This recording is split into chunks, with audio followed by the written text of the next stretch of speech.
Thank you very much, Delphine. Good afternoon to you all, dear Siegfried and dear Carla, dear colleagues. Today's vote, which we just had in the plenary, was an important one. It's how the next long-term EU budget will shape our union's ambitions for the next decade. And the European Parliament is setting the pace, as we committed to doing earlier on at the beginning of this mandate, because time is short and the challenges are great. Last year, a record number of people went to the polls to vote in Europe and give us a clear mandate. They want a stronger economy, they want more security, and most of all, they want the European Union to make a tangible difference in their daily lives. This report paves the way for us to deliver on those priorities. We believe that the MFF must respond to the geopolitical realities that we cannot ignore. In short, the next long-term budget must be strategic, it must be flexible, and it also must be responsible. Strategic because it is clear that our funds must match our strategic objectives. We must ensure that every euro is spent where it is needed the most, and that is what the European Parliament will do. We will prioritise Europe's competitiveness and security and make sure that we are investing in what truly matters. The next MFF must also be flexible, because recent years have shown just how unpredictable the world has become. It is a clear call for us to adapt, and we cannot allow a situation where, when a disaster hits, for example, late in the year, or a crisis unfolds in the middle of the budget cycle, there are no funds left to respond. And that's why we need to be more agile and act more quickly when circumstances demand it. Finally, our next long-term budget must be responsible towards future generations. Fiscal discipline isn't a choice. It is a duty. We need new resources for old debt. This has been promised for years. It is now time to advance and deliver on this. Otherwise, 20% of the next EU long-term budget will go into the repayment of debt. And this is our responsibility, to repay our loans without sacrificing our priorities. Last word. The world is not waiting for us, in a way. The next long-term budget must be ambitious, it must be modern, and it must be ready to meet Europe's moments. And Parliament is here to say today that we are ready, and now other institutions, we wait for them to follow. Thank you. Thank you, President. Mr. Muresan. Thank you very much for joining us this afternoon. Look, the European Parliament is the first institution of the European Union that clearly positions itself in this important dossier that we are today starting work on, the multi-annual financial framework, the budget of the European Union post-2027. This will be one of the major files that the EU institutions will have to jointly, together, decide on in this 5 years mandate. And we as a Parliament want an ambitious budget, a budget which matches the expectations that people have towards the European Union. This is why we want the budget to be, firstly, simple. We want to make it easier, quicker, faster, simpler for beneficiaries to access EU funds. Cutting red tape, reducing bureaucracy for farmers, SMEs, entrepreneurs is a priority of the European Parliament. Secondly, we want a budget that is flexible. 7 years is a long period of time. Always unexpected developments occur over 7 years. In this multi-annual financial framework, we had the illegal and illegitimate invasion of Russians into Ukraine. It's clear that we needed more funds for defense, for supporting Ukraine, funds which we couldn't foresee 2020. So this is why we want a budget which will be more flexible so that we can react to unexpected developments. We also want a budget that is better aligned with the priorities of the Union, and as the President has said, the priorities of the people are the priorities of the Parliament. We feel that people expect Europe to protect them. People expect a union that is safe and secure, and a union which has a strong competitive economy capable of caring for them. This is why security on the one side and competitiveness on the other side are the Parliament's priorities for the budget for the next 7 years.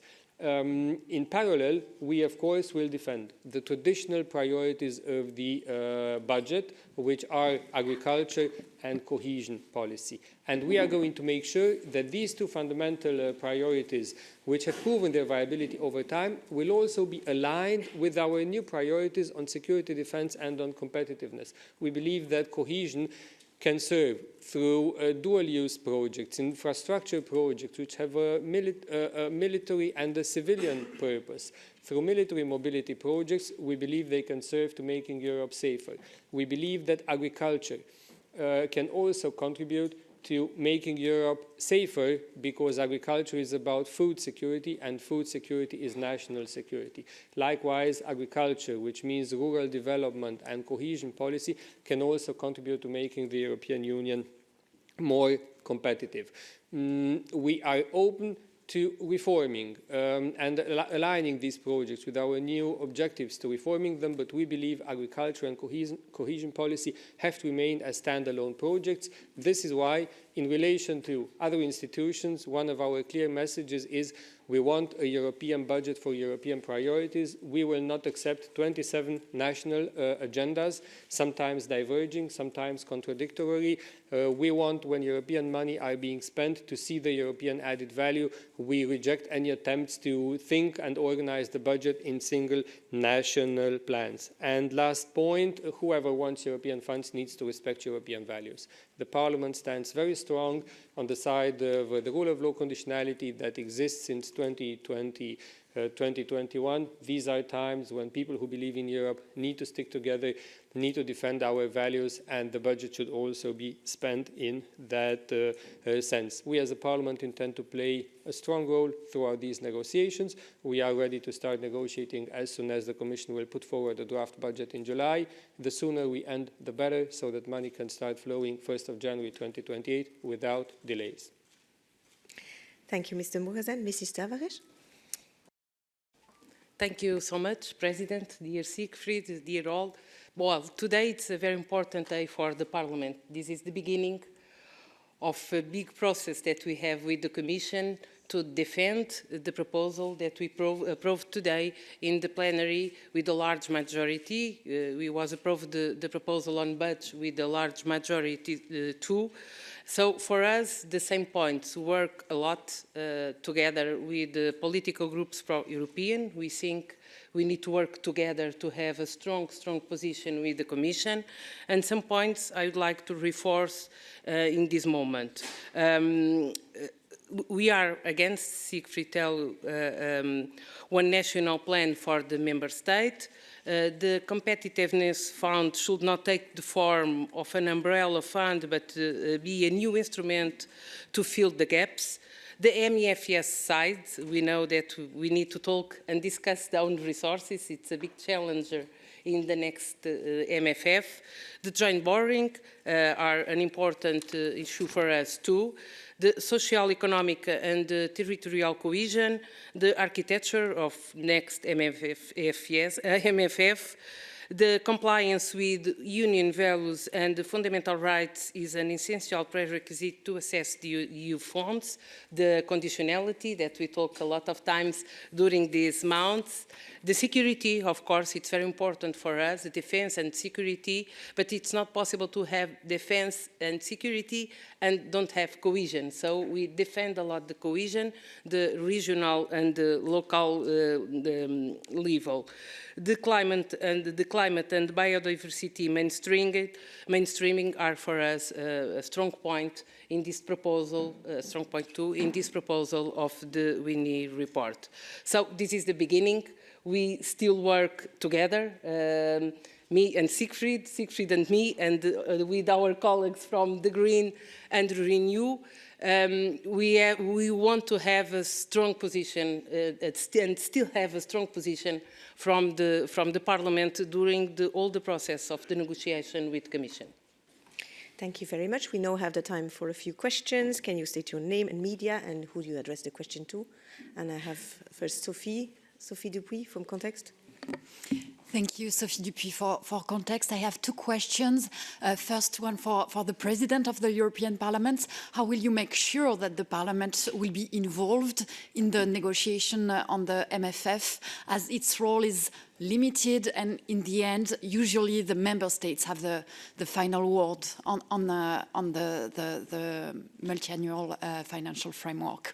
And then a question on the joint borrowing. It was the openness of the Parliament was confirmed today. Was it difficult to reach an agreement, a compromise on this point?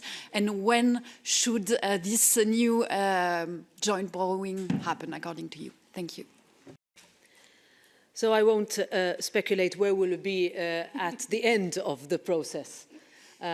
We have the privilege, I would say, of having extremely experienced members, also new members, who are very much working together to present as large a majority as possible, as we saw today, pro-European, going forward as to where they want the European Union to go. This is the message that I will carry. I have a specific role in the treaty that at President level, myself, the President of the Commission, President of the Council, come together to negotiate and discuss and move forward negotiations on the budget. In the European Council of June, which will be dedicated to the MFF, that is where I will present the position along the lines of what the co-rapporteurs have said, of what the Parliament will do, what we will say, and that will determine how at the end we vote, also as budgetary authority, which the Member States need from us. With regards to joint borrowing, at the beginning of the pandemic generated by COVID, we have launched the biggest package of economic support ever launched at European level, Next Generation EU, the Recovery and Resilience Facility. That was possible because we gave the European Commission the possibility to borrow money on the markets and make it available for member states to overcome the consequence of the pandemic and to increase their resilience in view of next pandemics. Then we said we do this exceptionally as a one-off instrument, limited in time, under strict conditionality. Now we saw another crisis, geopolitical nature, and we saw that the European Commission decided to launch ReArm EU, which is borrow money, make it available for member states as loans in order to invest in security and defense. But this is why, and taking into account the realities around us, including the geopolitical ones, this is why the European Parliament says one should not exclude joint borrowing under exceptional circumstances. This cannot become the rule, and it will not become the rule. It has to be very well argued. It has to remain an exception.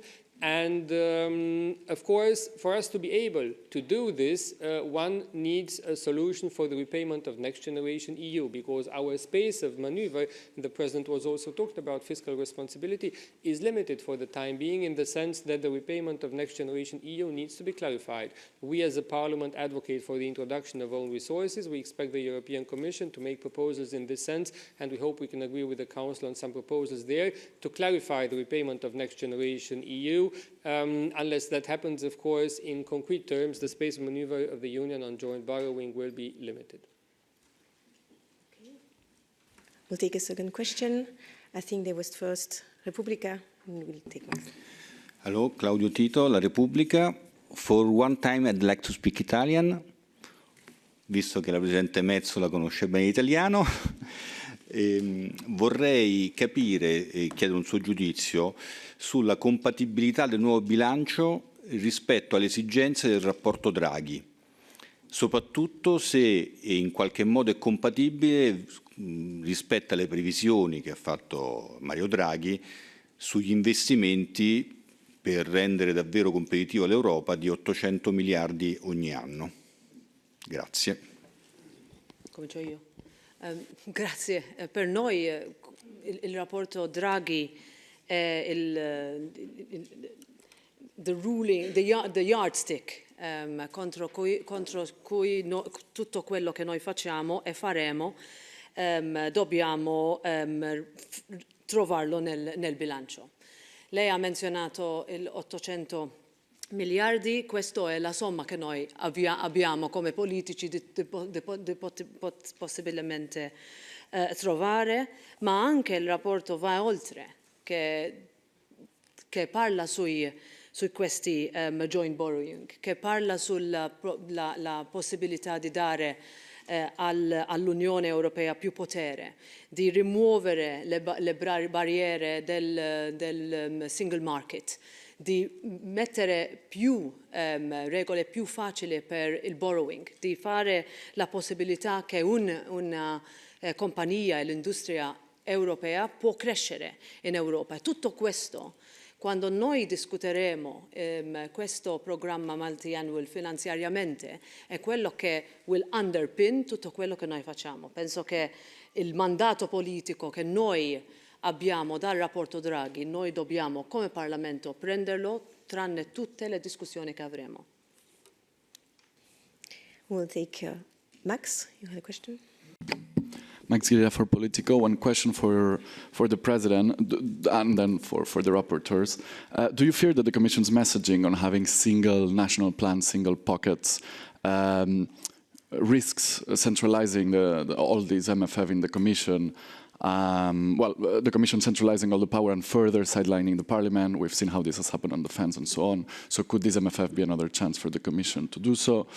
And for Mr. Muresan, I was wondering whether you felt reassured by the Commissioner for Budget, Piotr Serafin, yesterday about what he said on not believing the leaks. Do you think the Commission is a trusted ally in these negotiations, or do you fear perhaps the Commission is speaking with more than one voice? Thank you. I'm not concerned in that regard, both with how Commissioner Serafin, but my colleagues will delve more, has engaged with this Parliament so far, and also with the seriousness that we give to the exercise. I think we will find the Commission as an ally in coming together with as much commonality as possible. I think this will be the main discussion we will have with the Council, but we do not have concerns at this stage with the Commission. Also, keeping in mind that the unanimous position taken by our Legal Affairs Committee on Article 122 with regards to the SAFE proposal, I think gives an indication as to how the Parliament will defend its institutional prerogatives, especially in this budgetary cycle. With the dialogue that Carla Tavares and myself are having with the Commissioner for Budgets, we're very pleased with the outreach there. We do not have the impression that the Commission is speaking on more voices for the time being, because the Commission is not speaking for the time being officially, and the Commission has not put forward a position officially. We as a Parliament are the first institution to put forward a position. We expect the European Commission to take today's report of the European Parliament fully into account before they will put forward their proposal, which we expect eventually in July, firstly. Secondly, on your question on the single national plans, we are open for the budget to evolve. We are also open to look into where we can achieve convergence between existing programs, maybe even to have mergers of programs. But we do not believe that merging all of the programs, putting cohesion policy with agriculture policy, with several research innovation programs together is the right solution. We do not feel that researchers and farmers should be competing for the same funding. We do not believe that a government deciding how much for farmers, how much for researchers, irrespective of the situation in other member states, is the right solution. We want to design, together with the Commission and the Council, European policies. Allocate budgets to each of those European policies in a transparent, predictable manner based on European priorities. Anything else would also question the single market, lead to fragmentation along the single market. And this is why we want a budget which is European. We're open, as we said, to merging programs, but not everything into a single national plan. This is the position that we're transmitting to the Commission, and we expect them to take it into account. Thank you, Siegfried. No much more. So we are open to work with the Commission. This is a very important file for all the 27 member states. So we need to work with trust in the beginning. We need to be open to discuss, to approach, to find the solutions and the better solutions for the next MFF. We know what good, better and worse with RRF and with the MFF that we have today. So we need to have a little open mind to discuss, to approach, to find the better solution for the next MFF. Thank you. We'll take a last question. The lady in lilac. Thank you very much. My name is Maria Moic. I'm a Euronews Romania journalist. I will change a bit the topic, and my question is for MEP Tavares.